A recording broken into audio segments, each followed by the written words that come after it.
নির্বাচনে সকলে ওরা যার নেতা মানে তাদের সাথে তাদের হচ্ছে ব্যবসা আছে, চোরাচালানি ব্যবসা।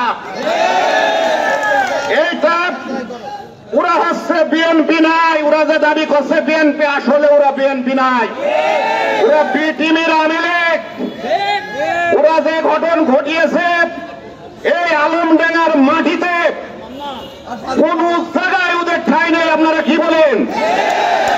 আমরা জিয়ার সৈনিক, আমাদের অস্তিত্ব রাখতে হলে আমাদের কি পদক্ষেপ নিতে হবে? আজ আমার বড় ভাই বলে গেল, এই আলমডাঙ্গা উপজেলার দিলু ভাই, সাইফুল ভাই, সেলিম চেয়ারম্যান, এরাই কিন্তু বিএনপি এখন পর্যন্ত তারা বাঁচিয়ে রেখেছে। ওদের দ্বারাই সম্ভব নাই। ওরা দেশ বিদেশ পালিয়েছে, জেল জুলুম আমরা খাটিয়েছি, এই জেলায় ঢাকায় সব জায়গায় আমরা জেল খাটিয়েছি, তাদের কোনো ইয়ে নেই।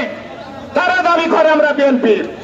এই জিনিসটা না পর্যন্ত আমাদের কোনো ক্ষান্ত নেই। আপনারা কি বলেন?